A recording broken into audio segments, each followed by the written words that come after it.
খিদিরপুর বাজারে রবিবার রাত্রিরে ভয়ঙ্করভাবে আগুন লাগে। সেই আগুন এখনো নেভেনি, কারণ এখনো পকেট ফায়ারিং চলছে। আর তারই মধ্যে গতকালই আমরা দেখেছি মুখ্যমন্ত্রী মমতা বন্দ্যোপাধ্যায় সেখানে পৌঁছে গিয়েছেন এবং সেখানে যে সমস্ত দোকানদাররা রয়েছে তাদেরকে আশ্বস্ত করেছিলেন যে তারা সরকারি সাহায্য পাবেন। আর আজ সেখানে পৌঁছে গিয়েছেন বিরোধী দলনেতা শুভেন্দু অধিকারী এবং তিনি ঘটনাস্থল পরিদর্শন করেন এবং তার সঙ্গে সঙ্গে এই গোটা বিষয়টিকে ম্যানমেড বলেও আখ্যা দেন তিনি।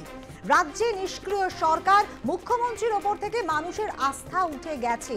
সেই সমস্ত সর্বহারা মানুষরা যাদের দোকান, প্রায় 1300-র মতো দোকান পুড়ে একেবারে ছারখার হয়ে গিয়েছে, এখনো পর্যন্ত সেই ভগ্নাবশেষের মধ্যে কিন্তু তারা খুঁজে বেড়াবার চেষ্টা করছেন কোনো কিছু অবশিষ্ট রয়েছে কিনা।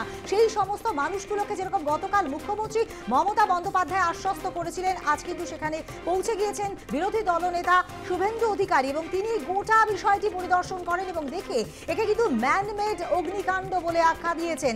রাজ্যে নিষ্ক্রিয় সরকার, মুখ্যমন্ত্রীর ওপর মানুষের আস্থা উঠে গেছে। যেহেতু আমরা দেখেছি যে সেখানে সরকারের পক্ষ থেকে কিন্তু সরকারের তরফে একটা অভিযোগ ছিল, সাধারণ যে সমস্ত দোকানদাররা রয়েছেন তারা বলছেন যে একেবারে দীর্ঘদিন ধরে এই জায়গাটিতে কিন্তু সেরকম ভাবে রক্ষণাবেক্ষণ করা হয় না, তার ফলে যে অবস্থায় রয়েছে সেখানে দাউ দাউ করে ভাবে আগুন কিন্তু জ্বলে উঠেছে। আর আজ শুভেন্দু অধিকারী সেখানে পৌঁছেই গোটা বিষয়টিকে কিন্তু ম্যানমেড আখ্যা দিয়েছেন। আমাদের সঙ্গে এই মুহূর্তে টেলিফোনে রয়েছেন আমাদের প্রতিনিধি রিক পুরকায়স্থ।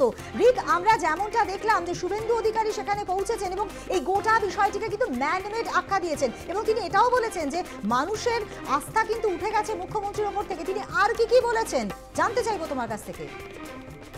একদমই, শুভেন্দু অধিকারী ঘটনাস্থল পরিদর্শনে আসলেন। তিনি আসলেন, বাজারের বিভিন্ন জায়গা তিনি ঘুরে দেখলেন এবং তারপরই দমকলের আধিকারিককে বললেন যে কি জন্য দমকলের গাড়ি আসতে এত দেরি করলো। রাজ্য সরকার সম্পূর্ণ নিষ্ক্রিয় ভূমিকা পালন করেছে এবং এই যে আগুন, সেই আগুন যে পরিকল্পনা মাফিক লাগানো সেই কথা তিনি বলেছেন। তিনি বলছেন যে দমকলের গাড়িতে কেন পেট্রোল ছিল না, কেন দমকলের গাড়ি রাত 1টায় আগুন লাগার পর ভোর 4টের সময় এসছে, 3 ঘন্টা তাহলে দমকল কেন নিষ্ক্রিয় ভূমিকা পালন করেছে। যে অভিযোগ আমরা এর আগেও দেখিয়েছিলাম যে এলাকার মানুষজন বা দোকানদাররা করছিলেন, ঠিক সেই অভিযোগই কিন্তু করলেন শুভেন্দু অধিকারী। তিনি বলছেন যে এই যে জমি আন্দোলন, সেই জমি আন্দোলনে কিন্তু আমি ডক্টরেট রয়েছি। টিএমসি এখন টাকা মারা কোম্পানিতে পরিণত হয়েছে। এমনকি তিনি এটাও বললেন যে ব্যবসায়ীদের 1 লক্ষ টাকা দেওয়ার দরকার নেই, যে অন্য জায়গায় পাঠানোর দরকার নেই, আমি আপনাকে 1 লক্ষ টাকা দিচ্ছি, আপনি বাংলা ছেড়ে চলে যান। অর্থাৎ এরকম ভাবেই তিনি মুখ্যমন্ত্রীকে আক্রমণ করলেন। এমনকি চোর স্লোগানও তোলা হলো এখান থেকে এবং তিনি যে বার্তাটা দিলেন যে এই যারা ব্যবসায়ী সমিতি রয়েছে তারা এখানে অবস্থানে বসেছে, তাদের অবস্থান চলবে এবং তাদের অবস্থানকে, তাদের এই আন্দোলনকে, ধর্নাকে পূর্ণ সমর্থন জানাচ্ছেন শুভেন্দু অধিকারী, সেই কথাই তিনি বললেন।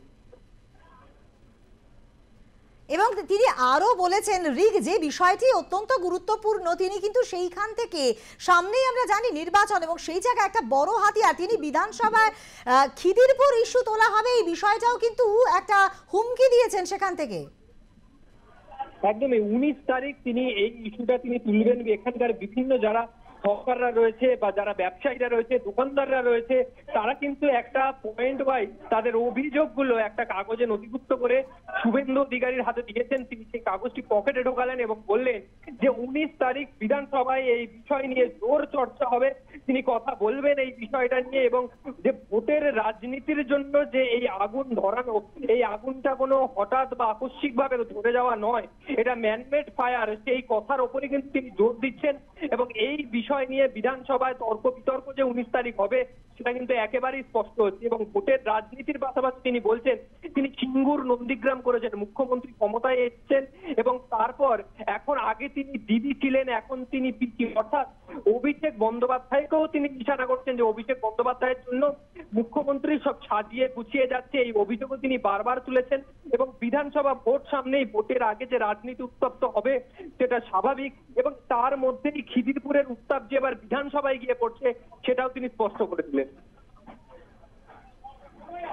একেবারেই তাই। এবং তারই পাশাপাশি সেখানকার যে স্থানীয় মানুষরা রয়েছেন তারা কিন্তু অনেকেই বলতে শোনা যাচ্ছিল যে এই গোটা এলাকাটাকে বেচে দেওয়া হয়েছে, মানে একটা ষড়যন্ত্রের একটা আভাস কিন্তু তারা পাচ্ছিলেন।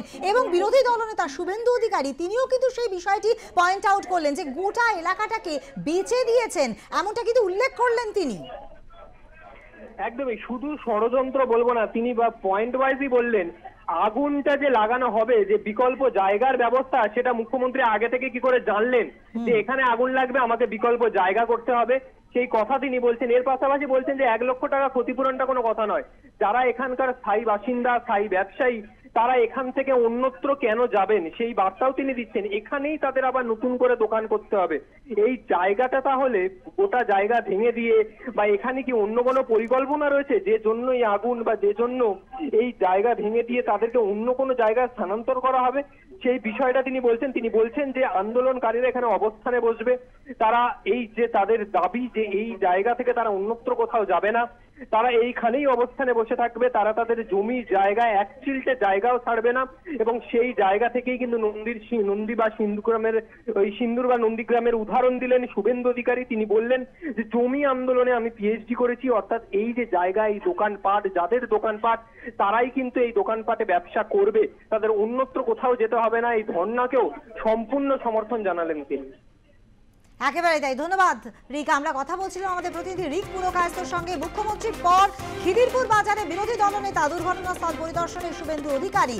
ক্ষতিগ্রস্ত ব্যবসায়ীদের সঙ্গে কথা শুভেন্দুর। খিদিরপুর ম্যান মেড অগ্নিকাণ্ড, এমনটাই কিন্তু তিনি বলেছেন। রাজ্যে নিষ্ক্রিয় সরকার, মুখ্যমন্ত্রীর ওপর থেকে মানুষের আস্থা উঠে গেছে। উনি গরিব ব্যবসায়ীদের মুখ্যমন্ত্রী হতে পারেননি, গতকাল এসে ব্যবসায়ীদের ধমকে গিয়েছেন মুখ্যমন্ত্রী। গোটা এলাকা বেচে দিয়েছেন, আলিপুর সেন্ট্রাল জেলও বেচে দিয়েছে। ভালো জায়গায় আগুন লাগিয়ে বেচে দাও।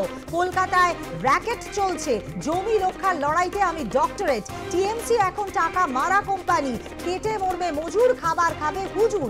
মুখ্যমন্ত্রী বাংলা ছেড়ে চলে যাক, বিধানসভায় খিদিরপুর ইস্যু তোলা হবে। খিদিরপুর বাজার থেকে শাসক দলকে এক হাত নিলেন বিরোধী দলনেতা এবং মুখ্যমন্ত্রীর উদ্দেশ্যে কড়া বার্তা দিলেন কিন্তু বিরোধী দলনেতা শুভেন্দু অধিকারী।